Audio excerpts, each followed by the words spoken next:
Bonjour à tous, bienvenue pour cette nouvelle vidéo. Aujourd'hui, je te parle de l'autocritique. Alors, on va voir 3 points. Alors, qu'est-ce que c'est que l'autocritique? Pourquoi et comment la faire? Alors, c'est quoi l'autocritique? Alors, dans la critique, il y a plusieurs aspects. Il y a celle extérieure que tu vas avoir par d'autres personnes. Tu vas avoir la bonne. Ce sont les personnes qui vont te donner des conseils, qui vont critiquer ta photo, mais pour te donner des conseils pour que tu puisses évoluer. Ça va vraiment être de la bienveillance et ça va vraiment t'apporter des choses auxquelles tu n'aurais peut-être pas pensé pour améliorer en fait tes images au fur et à mesure du temps. Il y a la mauvaise. La mauvaise, c'est les gens qui vont critiquer ton travail, mais uniquement pour le critiquer et pour te rabaisser. Alors, est-ce que c'est de la jalousie? Est-ce que les gens ont vraiment juste envie de critiquer? Alors, ces gens-là, il faut les laisser de côté, il ne faut pas en tenir compte parce que ça ne va jamais rien t'apporter. Et puis, il y a l'autocritique. Donc, l'autocritique, c'est celle que tu vas te faire toi-même par rapport à tes images. Alors, je crois que pour commencer à avoir de l'autocritique, il va te falloir de l'expérience. De l'expérience, alors je pense que ça va être différent par rapport à chacun, ça peut être quelques mois, ça peut être une année, ça peut être 2 ans, de l'expérience et vraiment de savoir dans les domaines ou dans le domaine que tu vas prendre en photographie, c'est de vraiment savoir ce que tu veux faire. Pourquoi? Parce que, comme on va le voir après, eh bien, tu vas aller voir des choses qui se font, mais il faut que tu ailles voir des choses qui se font dans un premier temps dans ton domaine, pour comprendre en fait le cheminement que tu vas devoir prendre dans tes images et de savoir si elles fonctionnent. Alors d'un point de vue technique et aussi d'un point de vue, alors ce que j'appelle depuis maintenant un bon moment, c'est l'intention, mais tout ce qui est émotionnel en fait que tu vas retrouver dans tes images. Pourquoi faire de l'autocritique? Alors tout simplement pour te faire évoluer dans ton travail. Je pense qu'à un moment donné, si tu ne te poses pas les bonnes questions, eh bien et que tu ne fais pas de l'autocritique en fait sur tes images, eh bien tu vas avoir pas ou peu de développement dans ton travail. Tu vas avoir peu de progrès ou pas du tout, parce que si tu ne réfléchis pas un minimum en fait sur les choses qui ne vont pas en fait dans tes images, eh bien tu vas les reproduire et puis tu ne vas pas évoluer. Et puis je pense que le fait de te faire de l'autocritique, eh bien, ça va te permettre d'avoir des buts précis pour toi travailler et donc pour toi progresser. Parce que par exemple, sur une image, si tu intègres au départ des éléments qui sont gênants en fait dans ton image, qui ne permettent pas une bonne lecture de l'image, qui ne vont pas mettre en valeur ton sujet, qui vont disperser en fait le regard par rapport à ce que tu veux mettre en valeur, eh bien, si tu ne travailles pas sur ces éléments gênants, eh bien, tu vas continuer à les faire et tu ne vas pas progresser en fait dans tes images. Tu ne vas pas avoir des images qui vont être mieux construites et tu auras toujours des éléments qui vont être gênants parce que tu ne réfléchis pas et tu ne regardes pas ce qui fonctionne et ce qui ne fonctionne pas. Le but final de l'autocritique, c'est vraiment de développer à la fois son regard et puis son intention photographique. Alors, développer son regard, c'est vraiment réfléchir à pourquoi ton image elle va fonctionner. Donc ça va vraiment être un travail intellectuel qui va te permettre de savoir comment intégrer tel élément, comment ne pas l'intégrer, comment composer ton image. Et puis je pense que l'autocritique, par le fait que tu vas développer ton travail, eh bien ça va te permettre de te familiariser avec de la critique. Parce que plus tu vas progresser, plus tu vas montrer ton travail aux gens, plus des gens vont te demander par rapport à leurs images ce qui va et ce qui ne va pas. Et en fait, le travail de l'autocritique sur un laps de temps assez long, eh bien ça va te permettre de pouvoir donner une bonne critique et de conseiller les gens et vraiment d'apporter de la valeur ajoutée à ces personnes pour qu'elles progressent en fait dans leur travail. c'est donc d'apporter des bonnes remarques sur ce qui va et sur ce qui ne va pas dans leurs images. Alors comment faire pour réaliser en fait de l'autocritique? Alors il y a deux aspects aussi. Il y a un aspect où on va aller regarder le travail des autres et l'autre aspect où on va regarder le sien. Alors aller regarder le travail des autres. Alors moi je t'encourage vivement, alors je te l'avais déjà dit dans d'autres vidéos, c'est de ne pas aller voir le travail des autres, d'aller voir d'autres images juste pour te dire moi je fais pas assez bien et je ne serai jamais à la hauteur de ces images.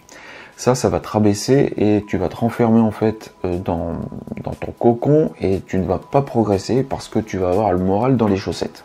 Alors le but c'est d'aller voir d'autres images et moi je te conseille d'aller voir par exemple sur le domaine de prédilection que tu as, par exemple en proxy photo, en macro ou en portrait ou en mariage.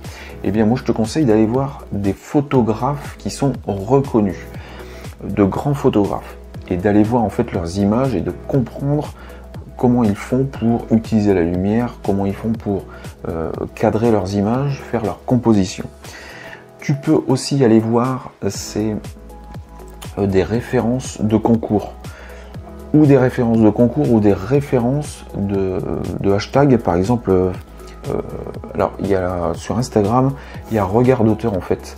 Donc, c'est un compte Instagram qui publie des photos d'autres photographes. Hein. C'est vraiment un lieu où il y a plein de photographes qui vont être publiés, et notamment en social, donc portrait, famille, mariage, et va voir en fait ces comptes parce que ça va vraiment donner non seulement des idées pour toi te développer en fait dans ta créativité d'image, mais aussi de comprendre tout ce qu'on va pouvoir utiliser dans une image pour qu'elle fonctionne. Demande-toi pourquoi ces images fonctionnent. Si tu vas voir sur des concours par exemple, alors moi je te donne un exemple comme le Fearless par exemple, demande-toi pourquoi ces images fonctionnent, pourquoi elles sont primées.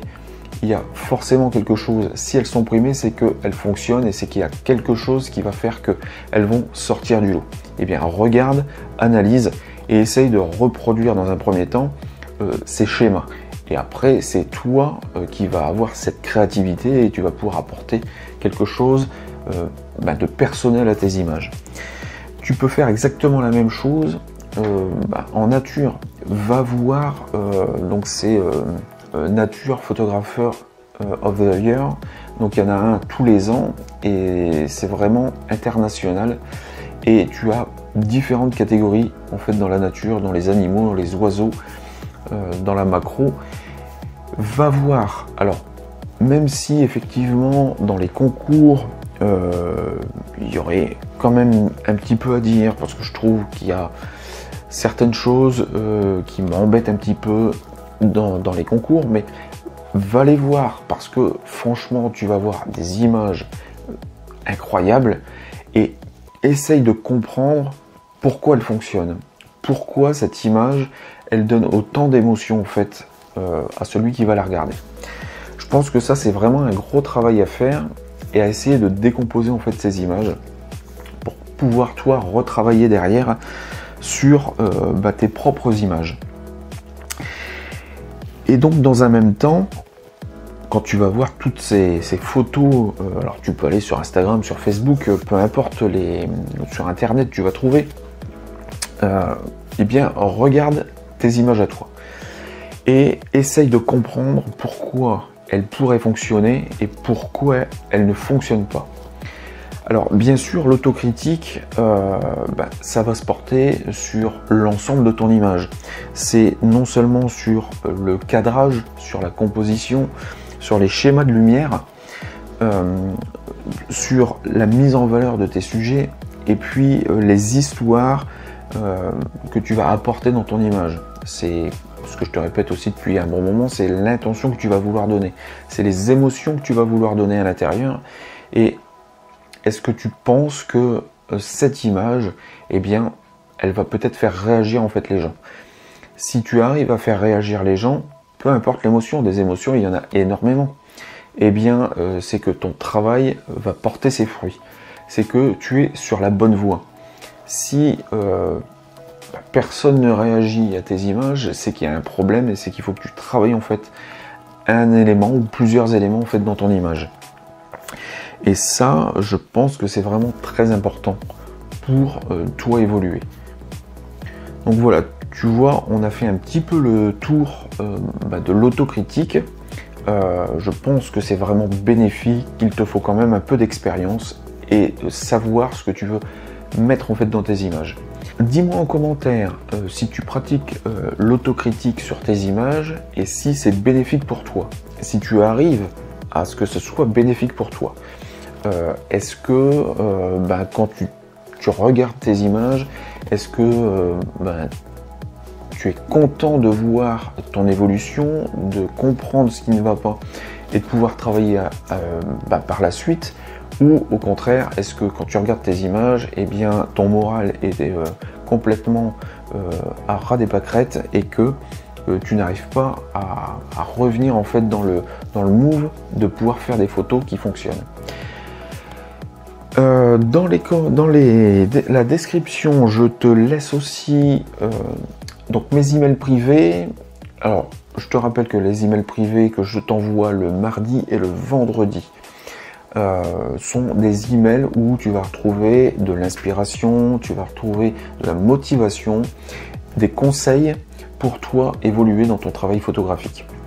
Alors si ça t'intéresse, eh bien clique sur le lien qui se trouve dans la description, tu rentres ton email et tu recevras donc les 2 emails par semaine. Si à un moment donné tu en as marre, eh bien il n'y a pas de souci, tu peux t'enlever de la liste et tu ne recevras plus mes emails privés.